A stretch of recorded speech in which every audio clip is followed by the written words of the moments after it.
দেখছেন নাকি বইটা চিনেন নাকি কেউ? সো ওয়ান অফ দ্য গত 2-3 বছর যাবৎ বাংলাদেশের one of the top selling বই রকমারির, আলহামদুলিল্লাহ। এবং এই বইটা মক্কায় বেসমেন্টে পড়ানো হয়। তো এই বইটা রমাদান উপলক্ষে একটা গিফট, যে মাত্র 20টা ক্লাস করলে আপনি কোরআনের 50% বুঝতে পারবেন।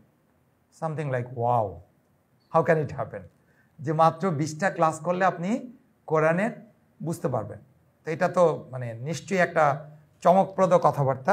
আমি প্রথম বিশ্বাস হতে চাইনি, পরে যখন নাকি কোর্সটা খুললাম তখন নিশ্চয়ই আপনারা বুঝবেন। আমি একটা এই 20টা ক্লাস আজকে আপনাদেরকে একটা ধারণা দিব, কোরআন কেন বুঝতে হবে এটা নিয়ে একটু গল্প বলবো, এবং তারপরে আমরা বলবো হচ্ছে কিভাবে আমরা বুঝবো। আই বিলিভ আমরা যতটুকু গেছি, এখন বাজে 6টা 35, আমাকে কতক্ষণ সময় দিবেন সেই অনুযায়ী আমি সাজাবো। কতক্ষণ সময় দিবেন বলেন? 6টা 35? ওকে, না এতক্ষণ দেওয়া যাবে না।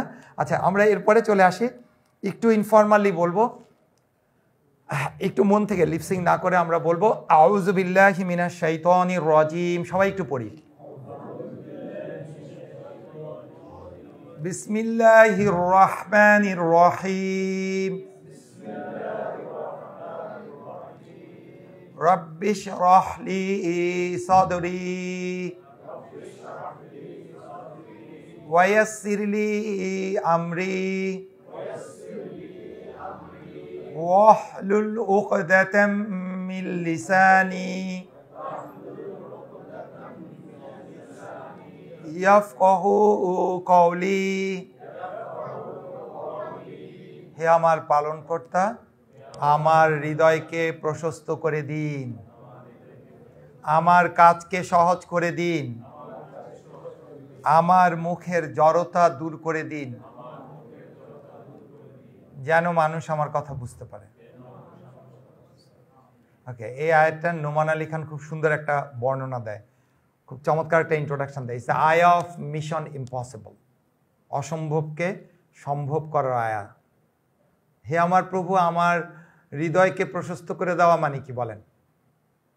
কে বলতে পারবো? হে আমার প্রভু, আমার হৃদয়কে প্রশস্ত করে দিন, মনকে বড় করে দেওয়া। Okay fine, next. একটা অর্থ হলো মনকে বড় করে দেওয়া, আর ধারণ ক্ষমতা বাড়িয়ে দিন। Good, next. অসম্ভবকে সম্ভব করা। Okay fine. এনি কার্ডিওলজিস্ট হৃদয় নিয়ে কাজ করে? No cardiologist.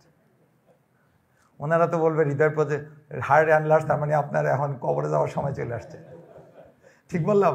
হার্ট অ্যান্ডলার্জ, বাট বরিশালের লোকের কাছে বললে বলবে যে হে মনু, কি হলো, বুকের পাটা বড় করে দাও, হ্যাঁ, সাহস বাড়িয়ে দাও। হে আমার প্রভু, আমার সাহস বাড়িয়ে দাও। We are dealing with, I tell you, ইনশাল্লাহ আমরা আল্লাহর কাছে যদি সত্যি সত্যি আজকের এই ক্লাস থেকে কতগুলা পাশ করানোর জায়গা আছে, কতগুলা জায়গা পাশ করানোর জায়গা জানেন নাকি?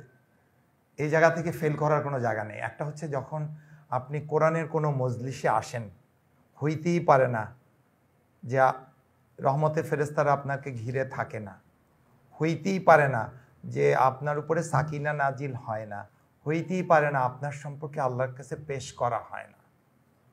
এটা জানি নাকি আমরা?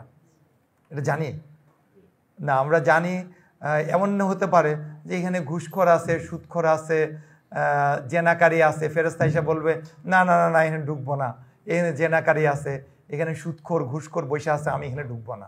তাই না? ফেরেশতারা বলার সুযোগ আছে কিনা? নাই। কেন নাই? বিকজ হাদিসটা এইভাবে হইতেই পারে না, ফেরেশতারা ঘিরে রাখবে না। আপনি চোর হন, ডাকাত হন, ঘুষখোর হন, তস্কর হন, all the angels are around you and all VIP cameras are on. Record করে রাখেন, দিস ভিডিও উইল বি শোন। ইকরা কিতাবাকা কাফা বিনাফসিকা ইয়াউমা আলাইকা হাসিবা। এই নাও তোমার পেন ড্রাইভ, এই নাও তোমার কিতাব, হ্যাঁ, এই নাও তোমার কিতাব, জানেন তো? হ্যাঁ, ইকরা কিতাবাকা কাফা বিনাফসিকা ইয়াউমা আলাইকা হাসিবা। এবং সেই দিন কিয়ামতের ময়দানে এই কিতাব দিয়ে দেওয়া হবে হিসাব করার জন্য। সেদিন খুঁজে পাওয়া যাবে কিন্তু এই video clip, it will be there. Number 1। Number 2, 3 জনের দায়িত্ব আল্লাহ সুবহানাহু ওয়া তাআলা নিয়ে ফেলেন। 3 জনের। আমাকে রাশেদ ভাই 3টা অপশান দিয়েছে।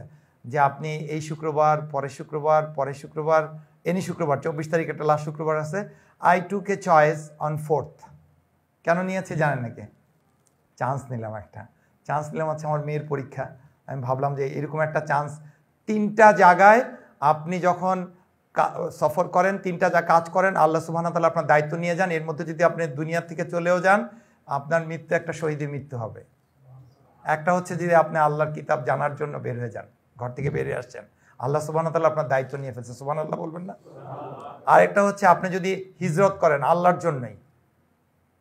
3 নাম্বার হচ্ছে যদি আপনি হজে বের হন। আপনি যে আজকে বসে আছেন, দিস আর ভেরি কনসেপচুয়াল জিনিস, কিন্তু এটা পরিষ্কার না থাকলে আপনি কষ্ট করে এখানে আসবেন না। 3 নাম্বার কি জানেন নাকি? 3 নাম্বার হচ্ছে যে আপনি যে এই যখন কোনো মজলিসে এই কোরআন আলোচনা হয়, সেই মজলিসকে বলা হয়েছে রিয়াদুল জান্নাহ। সুবহানাল্লাহ বলবেন না? কারা কারা হজ করেছেন? রিয়াদুল জান্নাহ যাওয়ার জন্য কতক্ষণ দাঁড়ায় ছিলেন বলেন? তারপরও জায়গা পান নাই, but this is Riyadul Jannah today, and it is, if you don't believe, এখানে আসার কোনো লাভ হবে না। You have to believe it, and you got to believe that you are the VIP to Allah. You are very, very VIP, and you have a very direct connection to Allah.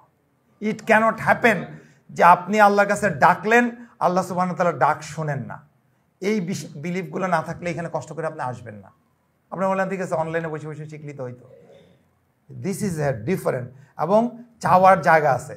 আচ্ছা, তারপর লাফি, তারপরে দেওবন্দি, তারপরে পীরের মুদি, একজনে পারলে আরেকজনে কাটাকাটি আরম্ভ করি, তাই না? একজনকে বলি এই ওটা খারাপ, ওইটা খারাপ। তো আমি আজকে মোটামুটি একটা সিদ্ধান্ত নিয়ে আসছি, আল্লাহ যদি তৌফিক দেয় তাহলে আমি আজকে জুম্মা পড়বো দরগা মসজিদে। এখন তো স্বাভাবিকভাবে রাশেদ ভাই তো একটু চিন্তা করলো যে হায় হায়, কামরুল ভাই তো গেছে, গোল্লায় গেছে, এর আইনে তো আমি বিপদে পড়ে যাব। আমাকে বারবারই বলতেছে যে আমি আপনাকে বলি যে কেন আমি আজকে দরগা মসজিদে নামাজ পড়লাম। আমি আল্লাহর কাছে শুকরিয়া, লাস্ট মুহূর্তে এসে নামাজ পেয়েছি। দেখেন, এরা হচ্ছে আমাদের পূর্বপুরুষ, সালফে সালিহিন। আজকে দিন আমরা তাদের কাছ থেকে পেয়েছি। দিন আজকে এই ময়দানে, আজকে সিলেট দেখেন, আমরা কেউ জানেন না সিলেটের করিমগঞ্জ চিনেন নাকি? আর 2টা ডিস্ট্রিক্ট আছে, নাম জানেন নাকি? বলতে পারবেন না কি? আরেকটা কি? কাসার। আরেকটা কি? 3টায় বাংলায় কথা বলে, জানেন নাকি? কোনোদিন চিনেন ওদিকে কেউ আছে? আপনার আত্মীয় স্বজন, ভাই বোন তো নাই, বিকজ আপনার প্রয়োজন মনে করেননি। খুব দুঃখজনক।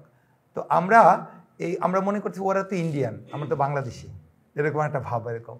তা আমি যেহেতু এখন অনলাইন ক্লাস চালাই, এখন অনলাইনে কিন্তু অনেক জায়গা থেকে স্টুডেন্টরা আসে, আলহামদুলিল্লাহ।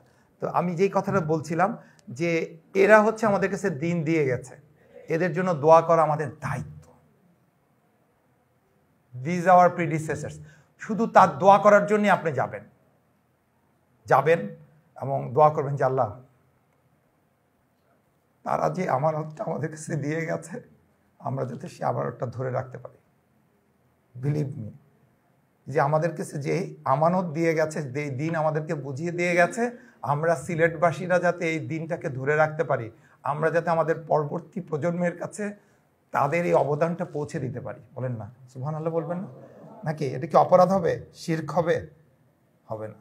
তো আমরা আবার কিছু পার্টি আছি, যেহেতু আমি বেসিক্যালি আমার ফ্যামিলি হচ্ছে বালাকোটের মুজাহিদ, হাজী শরীয়তুল্লাহ বেলভি রহমতুল্লাহ আলাইহি, এদের আমরা কিন্তু মোটামুটিভাবে বলতে পারেন পীর সাহেব আসলে আমাদের অবস্থা সেদিন খাওয়া, পীর সাহেব কোথায় থাকবে, তার খাওয়া দাওয়া, সে কি খাবে না খাবে, কোথায় থাকবে, উই আর বিজি, একটা অন্যরকম আনন্দ, পুরো গ্রামে একটা ঈদ ভাব চলে আসতো আর কি। আনফর্চুনেটলি এখন পীর একটা ব্যবসাতে পরিণত হয়েছে। একসময় দিন আসছে কাদের মাধ্যমে? তাদের মাধ্যমে, তাদের স্যাক্রিফাইসের মাধ্যমে। তারা গ্রামে গ্রামে ঘুরে বেড়াতো। আমাকে বলছে যে ভাই আপনি প্লেনে চলে আসেন। আমি বললাম ভাই এই সফরটা প্লেনে করতে চাচ্ছি না, এটা যদি ব্যক্তিগত সফর হতো প্লেনে করতাম, কিন্তু এটা যেহেতু দিনই কাজের সফর, অতএব আমি চাইবো যে হ্যাভ মোর। সো যাই হোক, আমরা এই জিনিসটা মাথায় নেই, আমার হৃদয়কে প্রশস্ত করি, তাহলে আপনি অ্যাকোমোডেট করতে পারবেন। আপনার মনের মধ্যে যদি কোরআন যখন ঢুকবেন, এই এসাইড, কে দাওবন্দি, কেউ সানাফি, কেউ মাদানি, কে আজহারি, এইগুলো বাদ দিয়ে আমরা এক প্ল্যাটফর্মে এক হই।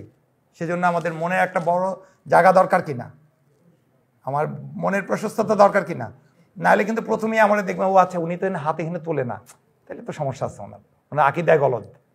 তাই না? এগুলো নিয়ে আমরা চিন্তা না করি। কোরআনের ক্লাসে এসে কিপ ওপেন, প্ল্যাটফর্ম ওপেন, আপনার হৃদয়কে প্রশস্ত করে দেন।